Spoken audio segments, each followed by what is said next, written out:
नमस्कार ओडिशावासी मु अभिमन्यु आपण देखुचंती आम शक्ति न्यूज। आज आपण मानक पई रहिछि केतोटी बड़ गुरुत्वपूर्ण खबर सेतिपई वीडियोटी को शेष पर्यंत देखिबा पई मोर अनुरोध। आसंतु जानिबा आजिर प्रथम खबर। आजिर प्रथम खबर होछि सुभद्रा योजना संबंधित जनवरी मास शेष सुधा 1 कोटी हिताधिकारी को मिलिबो सुभद्रा योजनार प्रथम टंका। प्रथम किस्तीर चतुर्थ पर्याय भाबे हिताधिकारी अकाउंट को जीव टंका। सेहीपरि मार्च मासरे एका संगे कोटी हिताधिकारी को सुभद्रा योजनार द्वितीय किस्ती टंका प्रदान करा जिवो। एनै सूचना दैछन्ती मुख्यमंत्री श्री मोहन चरण माझी। वर्तमान सुधा एही योजनार 80 लाख हिताधिकारी को किस्ती टंका प्रदान करा जायछि। तेबे एही टंकार उपयुक्त विनियोग हेउछि कि नहीं ता जानिबा पई मंत्री मानकु दायित्व दिया जायछि। सूचनारो जणा पड़िछि 75% महिला सुभद्रा टंका द्वारा छोट व्यवसाय आरंभ करितिबा कहिसन्ती मुख्यमंत्री बोली सूचना मिलिछि। परवर्ती खबर आगामी 24 घंटा पर्यंत राज्यर विभिन्न स्थान में स्वल्परू मध्यम धरणर वर्षा हेबार संभावना रही।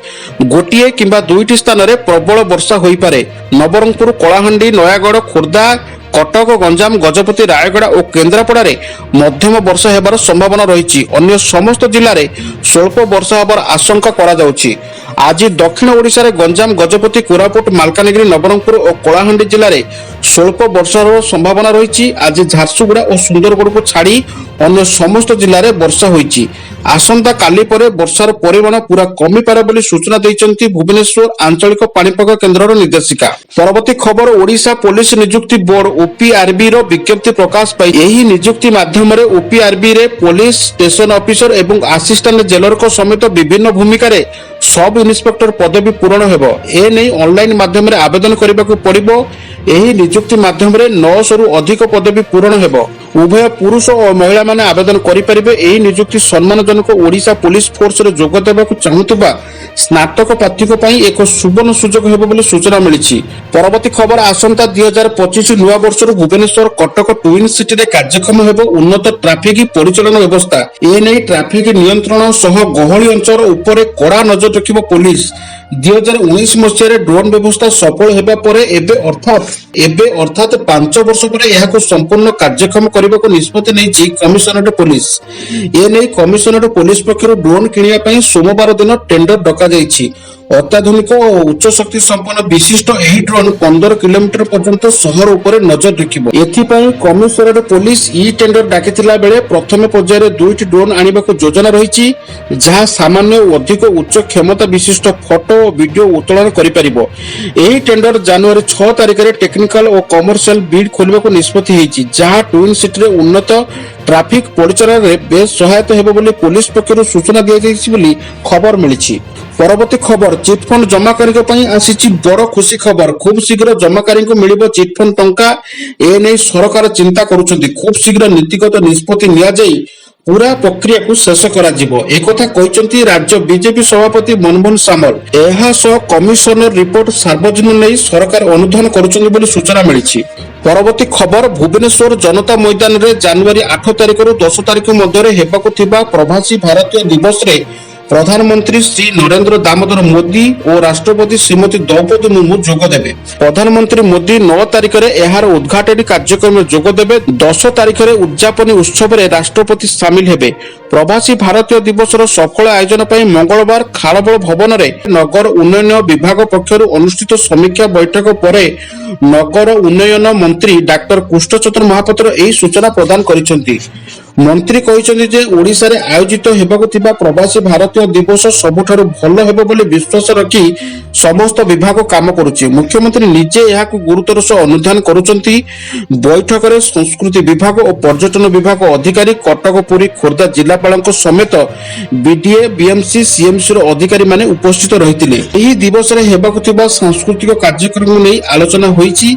140 देशरू 5000 रु 7000 प्रवासी भारतीय एथिरे जोग देबे। सेमानक रहणी पाई पर्यटन विभाग को दायित्व दिया जायछि। सुविधाजनक गमनागमन पाई क्रूट 5टी डबल डेकर बस सह 50टी नुआ बस दिया जियो बोली मुख्यमंत्री कहिसथि बोली सूचना मिलिछि। ନୂଆ ବର୍ଷରୁ ଲାଗୁ ହେବ ନୂଆ ନିୟମ। ରାସନ ମିଳିବାରେ ଆଉ ହେବନି ଅନିୟମିତତା। ପୂର୍ବରୁ 3 ମାସରେ ଥରେ ମିଳୁଥିବା ରାସନ ସାମଗ୍ରୀ ଏଣିକି ପ୍ରତି ମାସରେ ମିଳିବ। ଜାନୁଆରୀ ମାସରୁ ଏହି ନିୟମ ଲାଗୁ କରିବାକୁ ଯାଉଛନ୍ତି ରାଜ୍ୟ ସରକାର।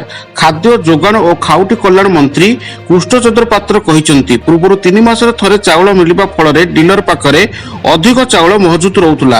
ମାତ୍ର ଜାନୁଆରୀରୁ ହିତାଧିକାରୀଙ୍କୁ ପ୍ରତି ମାସରେ ମିଳିବ ଚାଉଳ। ଏଭଳି ନିଷ୍ପତ୍ତି ପରେ ଡିଲର ସ୍ତରରେ ହେରଫେର ବନ୍ଦ ହେବା ସହ ଖାଦ୍ୟ ସୁରକ୍ଷା ସୁନିଶ୍ଚିତ ହେବ ବୋଲି ଆଶା ରଖିଛନ୍ତି ଯୋଗାଣ ମନ୍ତ୍ରୀ। ପରବର୍ତ୍ତୀ ଖବର, ସିଆରପିଏଫ୍ ଓଡ଼ିଶା ସେକ୍ଟର ପାଇଁ 400 ଜଣ ଯବାନଙ୍କୁ ଚୟନ କରାଯାଇଛି। ସୋମବାର ଆଇନ ମନ୍ତ୍ରୀ ପୃଥ୍ୱୀରାଜ ହରିଚନ୍ଦନ ସେମାନଙ୍କୁ ନିଯୁକ୍ତି ପତ୍ର ବାଣ୍ଟିବେ। ସୋମବାର ଆଚାର୍ଯ୍ୟ ବିହାର ସ୍ଥିତ council of scientific and industrial research ଅଡିଟୋରିୟମରେ ସିଆରପିଏଫ୍ରେ ରୋଜଗାର ମେଳା ଆୟୋଜିତ ହେବ। ଏହି ମେଳାରେ ନୂଆକରି ଯୋଗ ଦେବାକୁ ଥିବା ଯବାନମାନଙ୍କୁ ନିଯୁକ୍ତି ପତ୍ର ଦିଆଯିବ।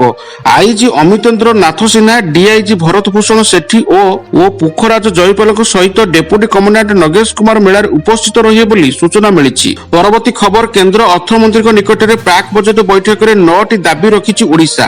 ଭିତ୍ତିଭୂମି ବିକାଶକୁ ଆହୁରି ତ୍ୱରାନ୍ୱିତ କରିବା ପାଇଁ ପୁଞ୍ଜି ନିବେଶ ନିମନ୍ତେ ସ୍ୱତନ୍ତ୍ର ସହାୟତା ଯୋଜନା 2025-26 ଅଧୀନରେ ରାଜ୍ୟକୁ ଅଧିକ ଆବଣ୍ଟନ ପାଇଁ ଦାବି ହୋଇଛି। ଓଡ଼ିଶାରେ ପର୍ଯ୍ୟଟନର ବିକାଶ ପାଇଁ 10,000 କୋଟି ଟଙ୍କାର ସ୍ୱତନ୍ତ୍ର ପ୍ୟାକେଜ ବ୍ୟବସ୍ଥା ପାଇଁ ଦାବି ହୋଇଛି।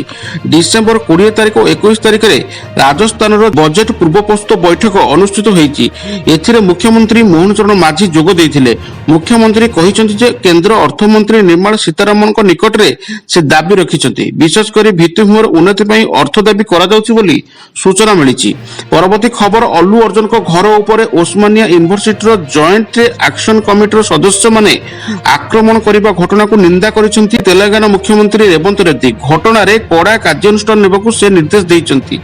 ଘଟଣାକୁ ନିନ୍ଦା କରି ମୁଖ୍ୟମନ୍ତ୍ରୀ ଏକ୍ସରେ ପୋଷ୍ଟ କରି ଲେଖିଛନ୍ତି, ମୁଁ ସିନେ ବ୍ୟକ୍ତିଙ୍କ ଘରେ ହୋଇଥିବା ଆକ୍ରମଣକୁ ନିନ୍ଦା କରୁଛି। ମୁଁ ରାଜ୍ୟ ଡିଜିପି ଏବଂ ନଗର ପୋଲିସ କମିଶନରଙ୍କୁ ଆଇନ ଶୃଙ୍ଖଳା ପରିସ୍ଥିତିରେ କଠୋର କାର୍ଯ୍ୟାନୁଷ୍ଠାନ ଗ୍ରହଣ କରିବାକୁ ନିର୍ଦ୍ଦେଶ ଦେଇଛି। ଏହି ଘଟଣାରେ କୌଣସି କଥା ବରଦାସ୍ତ କରାଯିବ ନାହିଁ। ଶ୍ରୀ ରେଡ୍ଡି ଆହୁରି ଲେଖିଛନ୍ତି, ସନ୍ଧ୍ୟା ଥିଏଟର ଘଟଣାରେ ସମ୍ପୃକ୍ତ ପୋଲିସ କର୍ମଚାରୀ ଯେପରି ପ୍ରତିକ୍ରିୟା ନ ଦିଅନ୍ତି ସେଥିପାଇଁ ବରିଷ୍ଠ ଅଧିକାରୀମାନେ ସତର୍କତା ଅବଲମ୍ବନ କରିବା ଉଚିତ। ଏପରି ଲେଖି ସେ ତେଲେଙ୍ଗାନା ଡିଜିପି ଏବଂ ହାଇଦ୍ରାବାଦ ସିଟି ଏସ୍ପିଙ୍କୁ ଟ୍ୟାଗ କରିଛନ୍ତି ବୋଲି ସୂଚନା ମିଳିଛି। ପରବର୍ତ୍ତୀ ଖବର, ଭାରତର ଷ୍ଟାର ବ୍ୟାଡମିଣ୍ଟନ ଖେଳାଳି ପିଭି ସିନ୍ଧୁ ବିବାହ ବନ୍ଧନରେ ଆବଦ୍ଧ ହୋଇଛନ୍ତି। ରାଜସ୍ଥାନର ଉଦୟପୁରରେ ତାଙ୍କ ବିବାହ ହୋଇଛି। ସେ ବିଜନେସମ୍ୟାନ ଭେଙ୍କଟ ସାଇ ଦତ୍ତାଙ୍କ ସହିତ ବିବାହ କରିଛନ୍ତି। ଏମାନଙ୍କ ବିବାହର ଫଟୋ ସାମ୍ନାକୁ ଆସିଛି। ଫଟୋରେ ଦୁହିଁଙ୍କ ଯୋଡ଼ି ବେଶ କମାଲ ଦେଖାଯାଉଛି। ବିବାହ ପରେ ଫ୍ୟାନ ମାନଙ୍କୁ ଶୁଭେଚ୍ଛା ଜଣାଇଛନ୍ତି। ହିନ୍ଦୁ ରୀତିନୀତି ଅନୁସାରେ ଉଭୟ ବିବାହ କରିଛନ୍ତି। ଡିସେମ୍ବର 22 ତାରିଖରେ ବିବାହ ବନ୍ଧନରେ ଆବଦ୍ଧ ହୋଇଥିଲେ ସିନ୍ଧୁ। ବିବାହ ସମାରୋହ ବହୁତ ପ୍ରାଇଭେଟ ହୋଇଥିଲା। ବିବାହରେ ସାମିଲ ଥିବା କେନ୍ଦ୍ରମନ୍ତ୍ରୀ ଗଜେନ୍ଦ୍ର ସିଂ ଶେଖାୱତ ବିବାହ ଫଟୋ ସେୟାର କରିଛନ୍ତି। ମନ୍ତ୍ରୀ ନବବିବାହିତ ଯୋଡ଼ିକୁ ଆଶୀର୍ବାଦ ଦେଇଛନ୍ତି ବୋଲି ସୂଚନା ମିଳିଛି। ପରବର୍ତ୍ତୀ ଖବର, ଦେଶରେ 45ଟି ସ୍ଥାନରେ ରୋଜଗାର ମେଳା। ପ୍ରଧାନମନ୍ତ୍ରୀ ନରେନ୍ଦ୍ର ମୋଦି ଭିଡିଓ କନଫରେନ୍ସିଂ ମାଧ୍ୟମରେ ରୋଜଗାର ମେଳାକୁ ଉଦ୍ଘାଟନ କରିଛନ୍ତି। ନବନିଯୁକ୍ତକୁ ସମ୍ବୋଧିତ କରିବା ସହିତ 71,000 ନିଯୁକ୍ତି ପତ୍ର ପ୍ରଦାନ କରିଛନ୍ତି। ନିଯୁକ୍ତି ସୃଷ୍ଟି କ୍ଷେତ୍ରରେ ରୋଜଗାର ମେଳା ହେଉଛି ପିଏମ୍ ମୋଦିଙ୍କର ଏକ ବଳିଷ୍ଠ ପଦକ୍ଷେପ। ସରକାରଙ୍କର ବିଭିନ୍ନ ମନ୍ତ୍ରଣାଳୟ ଏବଂ ବିଭାଗ ଲାଗି ଏହି ମେଳା ଅନୁଷ୍ଠିତ ହୋଇଛି। ନବନିଯୁକ୍ତମାନେ କେନ୍ଦ୍ର ସରକାରଙ୍କର ସ୍ୱରାଷ୍ଟ୍ର ମନ୍ତ୍ରଣାଳୟ, ଡାକ ବିଭାଗ, ଉଚ୍ଚଶିକ୍ଷା, ସ୍ୱାସ୍ଥ୍ୟ, ଅର୍ଥ ସହ ଅନ୍ୟ ପ୍ରମୁଖ ବିଭାଗରେ କାର୍ଯ୍ୟ କରିବେ। ଅକ୍ଟୋବର ମାସରେ ପିଏମ୍ ମୋଦି ଭିସି ଜରିଆରେ 51,000 ନିଯୁକ୍ତି ପତ୍ର ବଣ୍ଟନ କରିବେ। ଦେଶରେ 40ଟି ସ୍ଥାନରେ ରୋଜଗାର ମେଳା ଏହି କାର୍ଯ୍ୟକ୍ରମରେ ଅନୁଷ୍ଠିତ ହୋଇଥିଲା। ପ୍ରଧାନମନ୍ତ୍ରୀ କହିଥିଲେ, ଦେଶର ଯୁବବର୍ଗଙ୍କୁ ନିଯୁକ୍ତି ପ୍ରମାଣ ଧାରାକୁ କେନ୍ଦ୍ର ସରକାର ତ୍ୱରାନ୍ୱିତ କରିଛନ୍ତି। ଉଲ୍ଲେଖଯୋଗ୍ୟ, 2022 ଅକ୍ଟୋବର 22ରେ ସାରା ଦେଶରେ ରୋଜଗାର ମେଳା ଆରମ୍ଭ ହୋଇଥିଲା। ବର୍ତ୍ତମାନ ସୁଦ୍ଧା ପ୍ରାୟ 10 ଲକ୍ଷ ଲୋକଙ୍କୁ ନିଯୁକ୍ତି ପତ୍ର ମିଳିଛି ବୋଲି ସୂଚନା ମିଳିଛି। ପରବର୍ତ୍ତୀ ଖବର, ଭାରତରେ ହେବାକୁ ଥିବା ପ୍ରଥମ ଖୋଖୋ ବିଶ୍ୱକପ ମ୍ୟାଚ୍ ସମୟରେ ଦର୍ଶକମାନେ ଷ୍ଟାଡିୟମରେ ମାଗଣା ପ୍ରବେଶ କରିବେ। ଖୋଖୋ ମହାସଂଘ ସଭାପତି ତଥା ବିଶ୍ୱକପ ଆୟୋଜକ କମିଟିର ମୁଖ୍ୟ ସୁଧାଂଶୁ ମିତ୍ତଲ ରବିବାର ଗଣମାଧ୍ୟମରେ ପ୍ରକାଶ କରିଛନ୍ତି। ସେ କହିଛନ୍ତି ଯେ ଏହି ଆୟୋଜନର ଉଦ୍ଦେଶ୍ୟ ନୂତନ ପିଢ଼ିକୁ ପ୍ରେରଣା ଦେବା। ତେଣୁ ଉଭୟ ପୁରୁଷ ଏବଂ ମହିଳା ବର୍ଗରେ ଦର୍ଶକଙ୍କ ପାଇଁ ଷ୍ଟାଡିୟମରେ ପ୍ରବେଶ ମାଗଣା ରଖାଯିବ।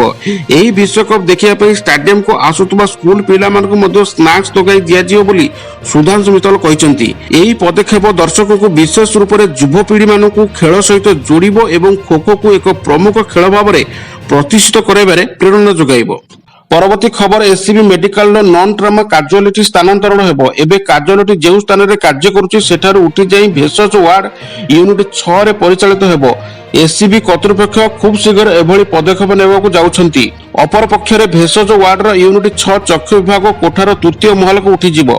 मेडिकल कुल सचिव डॉक्टर अविनाश राउत कहिसंती नॉन ट्रमा कार्डियोलिटर रोगी भार बढ़ुतबार एभली योजना करा जायछि। एथि सह नॉन ट्रमा कार्डियोलिटी रे कार्य करुथुवा स्थान रे रोगी संपर्कक रहणी व्यवस्था करा जियो बोली सूचना मिलिछि।